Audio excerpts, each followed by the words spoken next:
அறம் TNPSC academy சார்பாக உங்கள் அனைவருக்கும் எனது வணக்கம்.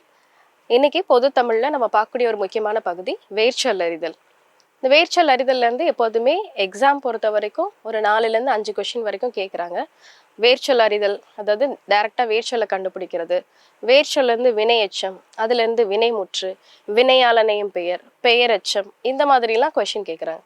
ஸோ இந்த பகுதியில வேர்ச்சொல்ல இருந்து வினைமுற்றா எப்படி மாற்றலாம், வினைமுற்றுனா என்ன, வேர்ச்சொல்லை எப்படி கண்டுபிடிக்கலாம் அப்படின்ற 2 விஷயத்தையும் நம்ம பார்க்க போகிறோம். முதல்ல வேர்ச்சொல்னா என்ன, இது என்னங்க வேர்ச்சொல் அப்படின்றதுக்கு என்ன சொல்ல வராங்க அப்படின்னா, ஒரு அடிப்படை சொல் அப்படின்னு சொல்லலாம், அல்லது ஒரு மூலச்சொல் அப்படின்னு சொல்லுவோம்.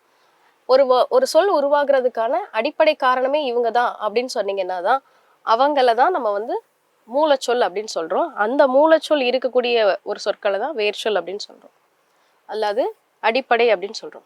இப்போ உதாரணத்துக்கு படி அப்படின்ற ஒரு சொல் நான் எடுத்துக்கிறேன். இந்த படின்ற சொல்ல பாருங்க, படித்தான் அப்படின்னு என்னால ஒரு வினைமுற்றை எழுத முடியும். படித்த மாணவன் அப்படின்னு என்னால ஒரு பெயரெச்சத்தை எடுக்க முடியும். படித்தவன் இவன்தான் அப்படின்னு ஒரு வினையாளனையும் பெயரையும் என்னால கொண்டு வர முடியும். அப்போ ஒரு மூல சொல்லிலிருந்து பிற சொற்கள் உருவாச்சு அப்படின்னா, பிற சொற்கள் உருவாகிறதுக்கு காரணமாக அமைந்தது அப்படின்னா அதை தான் வேர்ச்சொல் அப்படின்னு சொல்லுவோம். இது எப்படி ஈஸியாக கண்டுபிடிக்கலாம் அப்படின்னா, பொதுவாக இது கட்டளை சொல்லா இருக்கும். இங்கே நல்லா பாருங்க, படி என்பது என்னது, ஒரு கட்டளை சொல். உதாரணத்துக்கு இன்னொன்று கூட பார்க்கலாமே, நடந்தான் அப்படின்றதுல நட என்பதை வச்சுக்குவோம். இதில் நடந்தான் அப்படின்னு என்னால் எழுத முடியும், நடந்துன்னு எழுத முடியும், நடந்த அப்படின்ற சொல்லி உருவாக்க முடியும், நடந்தவன்னு சொல்ல முடியும். அப்போ ஒரு சொல்லிலிருந்து, அதாவது ஒரு மூலச்சொல்லிலிருந்து பிற சொற்கள் உருவாகிறதுக்கு காரணமா அமைஞ்சதுன்னா அது வேர்ச்சொல், அதுவும் கட்டளை சொல்ல அமையும். இதுதான் வேர்ச்சொல் அப்படின்னு சொல்லுவோம். ஸோ இதை பேஸ் பண்ணி நிறைய கொஸ்டின் கேட்குறாங்க. இந்த வேர்ச்சொல்ல இருந்து வினைமுற்றா மாற்றுறது எப்படி அப்படின்றத லேட்டரா நம்ம பார்க்கலாம். ஸோ இங்க பாருங்க, சில கொஸ்டின்ஸ் நம்ம கொடுத்துருக்குறாங்க. வேர்ச்சொல் இணையில எது சரியோ அதை கண்டுபிடிக்கணும் அப்படின்னு சொல்லியிருக்கிறாங்க. நம்ம கீழே இருந்து பார்க்கலாமே. சென்றனர் அப்படின்னு இருக்கு. சென்றனர் அப்படின்ற சொல்ல எது வேறா இருக்கும், செல் அப்படின்றது இருக்கலாம். ஆனா இங்க என்ன கொடுத்துருக்காங்க, சென்று அப்படின்னு கொடுத்துருக்காங்க. சென்றுன்றது ஒரு இது ஏதோ கம்ப்ளீட் ஆயிருக்கு, முற்று பெற்றிருக்கு அப்படின்ற மாதிரி இருக்கு. அப்ப இது எடுக்க முடியாது. இன்னொன்னு அது கட்டளை சொல்லா இருக்கும். சென்று அப்படின்றது எப்படி கட்டளை சொல்லா இருக்கும், இல்ல, அப்ப இது கிடையாது. கேட்டார் அப்படின்னு இருக்கு. கேட்டார் என்பதுல இது கட்டளை சொல்லா இருக்கான்னு பாருங்க, இந்த வேர்ச்சொல் இல்ல. கேள் என்பதுதான் என்னது, கட்டளை சொல். அடுத்து வாழியர் அப்படின்னு கொடுத்துருக்காங்க. வாழியர்னா என்னது, வாழ்க அப்படின்ற மாதிரி. அப்ப கட்டளை சொல்ல என்ன இருக்கணும், ஒண்ணு வாழ்னு இருக்கணும், இல்ல வாழ்கன்னு இருக்கலாம். அது வியங்கோல் வினைமுற்றுல கூட வரலாம். சரி, வாழ்னு கொடுத்துருந்தா கரெக்டா இருந்திருக்கும், ஆனா அது இல்லை. இங்க பாருங்க, நடக்கிறது அப்படின்றதுல எது கட்டளை சொல்லா இருக்கு, நட என்பது கட்டளை சொல், அதை தான் கொடுத்துருக்காங்க. அதாவது ஒரு வேர்ச்சொல்லை கண்டுபிடிக்கிறது கேட்டிருக்காங்க. அடுத்த கேள்வி பாருங்க, அறிஞர் அப்படின்றதுல எது வேர்ச்சொல்னு கேட்டிருக்காங்க. நம்ம ஏற்கனவே சொன்னோம், ஒரு சொல்லிலிருந்து பிற சொற்கள் பிறந்திருக்கணும், அதாவது அது மூல சொல்லா இருக்கணும், அடிப்படை சொல்லா இருக்கணும், இன்னொன்று கட்டளை சொல்லா இருக்கணும். அந்த கட்டளை சொல்லா இருக்கான்னு பாருங்க, அரி என்பது தான் இதுல கட்டளை சொல். மற்றது பாருங்க, அரி என்பதுல ரகரம் மாத்தி கொடுத்துருக்குறாங்க, இதுல அரு என்பதை கொடுத்துருக்குறாங்க, இதுல அறிஞன் அப்படின்னு கொடுத்துருக்குறாங்க. அப்போ இதெல்லாம் தவறு. அப்போ கட்டளை சொல்லா இருக்கணும், அது வேர் சொல்லா இருக்கணும், மூல சொல்லா இருந்தாதான் அதை நம்ம இங்க கரெக்டான ஆன்சர்னு எடுத்துப்போம். ஸோ அது இல்லை. அடுத்த கேள்வி பாருங்க, பொறித்த அப்படின்ற சொல் இருக்கு. இதுல இருக்கக்கூடிய வேர் சொல் என்ன அப்படின்றத கேட்டிருக்காங்க. ஸோ இதுல நல்லா பாருங்க, இங்கே கொடுத்துருக்கிற ரகரத்திலே பாருங்க வேறுபாடு இருக்கு, அதே மாதிரி பகரத்துலையும் பாருங்க குரில் நெடில் வேறுபாடு இருக்கு. இந்த மாதிரி இருந்தாலும் ஈஸியா கண்டுபிடிச்சிடலாம், இதெல்லாம் ஆன்சர் கிடையாது அப்படின்னு சொல்லிட்டு. அடுத்து பாருங்க, பொறித்த என்ற சொல்லினுடைய வேர் சொல் கண்டிப்பா அது கட்டளையா இருக்கணும். பொறு என்பது கட்டளையா இருக்கான்னு பாத்தீங்கன்னா இல்ல, வெயிட் பண்ணு அப்படின்னு சொல்றோம். ஆனா பொறி அப்படின்றது என்னது, கட்டளையா இருக்கு. அப்ப எது கட்டளையா இருக்கோ அதுதான் வேர்ச்சொல்லா தேர்வு செய்ய முடியும். கேட்டார் அப்படின்றது நம்ம இப்பதான் ஒரு கேள்வியில பார்த்திருந்தோம், அதனுடைய இன்னொரு ஒரு ஒட்டு தான் இது. ஸோ இதுல பாருங்க, கேடு அப்படின்னு கொடுத்துருக்காங்க, கெடுன்னு கொடுத்துருக்காங்க, கேட்டுன்னு கொடுத்துருக்காங்க. இது எல்லாமே தவறு தான். கேட்டார் என்பதுல கேள் என்பது தான் என்னது, கட்டளை சொல். கட்டளை சொல் தான் இங்க வேர்ச்சொல்லா நம்ம குறிப்பிட்டிருக்கோம். ஸோ இது ரொம்ப எளிமைதான். இது குரூப் 4ல ஒரு கொஸ்டின் கேட்டிருந்தாங்க, ஓலக்கம் அப்படின்னு ஒரு வார்த்தை. இப்ப பாருங்க, இதுல ஓல் என்பது என்னது? ஒரு கட்டளை சொல். சரிங்களா? ஒரு அரசன், அரசு, இதை பத்தி குறிக்கக்கூடிய ஒரு சொல். அப்போ இந்த கொஸ்டின் இது இப்ப ரொம்ப கடினமா உங்களுக்கு தெரியுதான்னு பாருங்க. இருக்காது. ஏன் அப்படின்னா, எது கட்டளை சொல்னு தெரியாமலே நம்ம வேர் சொல்லை கண்டுபிடிக்கிறதுக்கு ட்ரை பண்ணியிருப்போம். அப்போ முதல்ல அது மூலச்சொல்லா இருக்கணும், அது வேர் சொல் அப்படின்னு நம்ம சொல்றோம், அடிப்படையா இருந்திருக்கணும் பிற சொற்கள் உருவாக்குறதுக்கு. அது மட்டும் இல்லாம அது கட்டளையாக இருந்திருக்கணும். இந்த 3 கண்டிஷனும் உங்களுக்கு சாட்டிஸ்ஃபை பண்ணுச்சுன்னா அதுதான் வேர் சொல். ஸோ அடுத்து பாருங்க, வந்தேன் அப்படின்ற சொல்லினுடைய வேர் சொல் என்னன்னு கேட்டிருக்காங்க. வந்தேன் அப்படின்றது என்னது? முற்று பெற்றிருக்கு. அப்போ அதுல வா என்ற சொல் தான் என்னது? கட்டளையா இருக்கும்.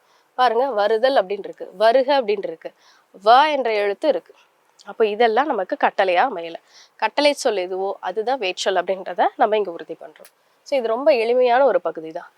ஆனா அதை தாண்டி கொஸ்டின் எப்படி கேட்பாங்க அப்படின்னா, ஒரு வேர்ச்சொல்ல இருந்து வினைமுற்றா எப்படி மாற்றணும், வினைமுற்றுல இருந்து வேர்ச்சொல்லை எப்படி கண்டுபிடிக்கணும், இந்த மாதிரி எல்லாம் கேட்பாங்க. அதை நம்ம என்னன்னு பார்க்கலாம். முதல்ல அதுக்கு வினைச்சொல்னா என்னன்னு தெரியணும். இந்த வினைச்சொல்ல இருந்து வினைமுற்று எப்படி வருதுன்னு தெரியணும். இது தெரிஞ்சதுக்கு அப்புறம் தான் இதை எப்படி கன்வெர்ட் பண்ணணும்னு நம்ம பார்க்க முடியும். முதல்ல வினைச்சொல்னா என்னன்னு பாருங்க. ஒன்றன் செயலை குறிக்கக்கூடிய சொல்லதான் வினைச்சொல் அப்படின்னு சொல்லி. ஏதோ ஒரு வேலை, ஏதோ ஒரு செயலை நீங்க செய்றீங்க, அந்த செயல்பாடு அல்ல அந்த செயலை குறிக்கக்கூடிய சொல்லதான் வினைச்சொல் அப்படின்னு சொல்லலாம்.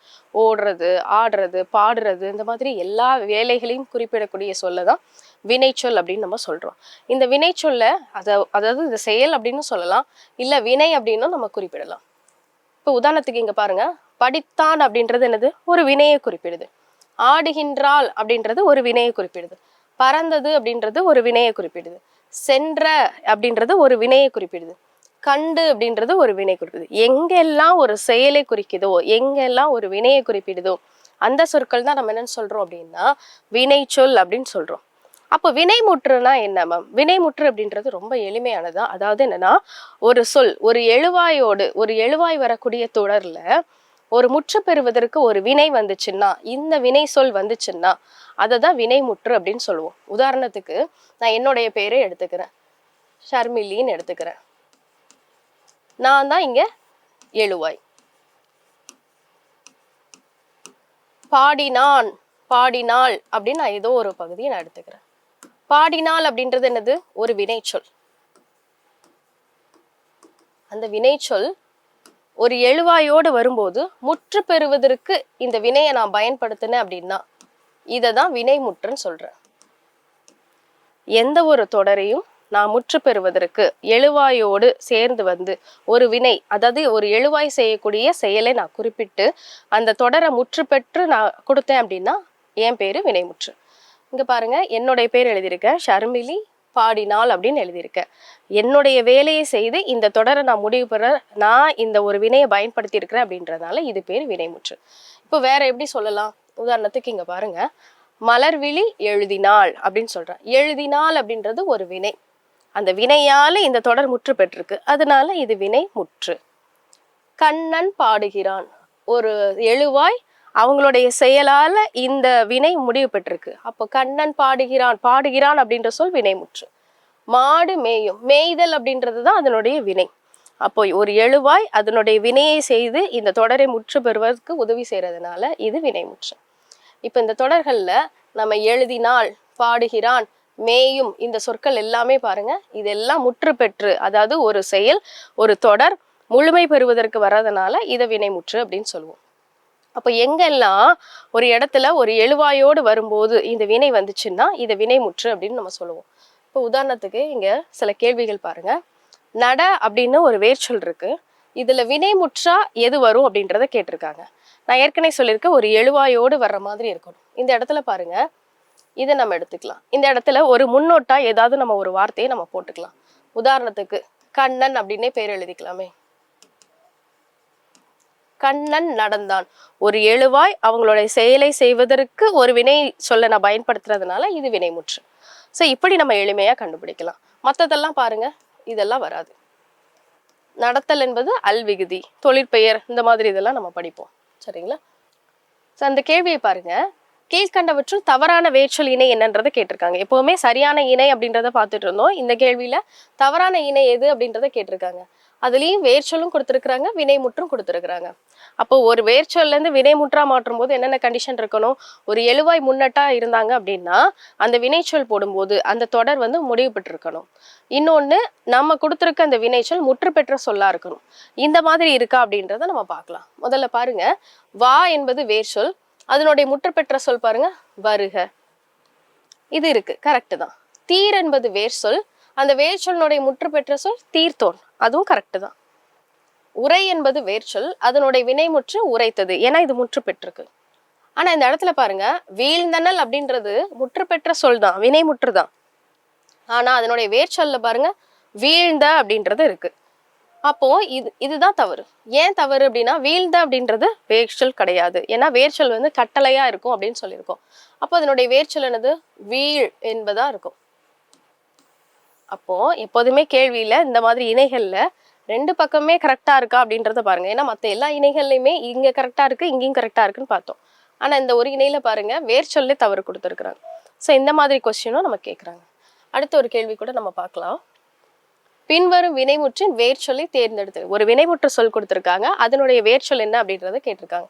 இங்க பாருங்க, பார்த்தான் அப்படின்றது வினைமுற்று, ஏன்னா முற்று பெற்றிருக்கு. ஒரு வினை நடந்திருக்கு, அந்த வினையும் முற்று பெற்றிருக்கு. இப்ப இதுல இருக்கக்கூடிய வேர்ச்சொல் என்னன்னு கேட்டிருக்காங்க. நம்ம என்ன சொல்லியிருக்கோம்? வேர்ச்சொல்னா கண்டிப்பா அது கட்டளை சொல்லா இருக்கும் அப்படின்னு சொல்லியிருக்கோம். இப்ப இதுல கட்டளை சொல்லா என்ன இருக்குன்னு பாருங்க, பார் என்பதுதான் கட்டளை சொல்லா இருக்கு. இந்த பதிவில் நம்ம வேர்ச்சொல்ல இருந்து வினைமுற்றா எப்படி மாற்றுறது கண்டுபிடிச்சோம். ஒரு வேர்ச்சொல்னா எப்படி இருக்கும், அது வினைமுற்றா மாறும்போது எப்படி இருக்கும் அப்படின்றத பார்த்தோம்.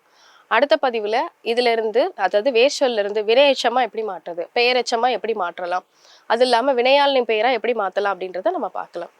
நன்றி, வணக்கம்.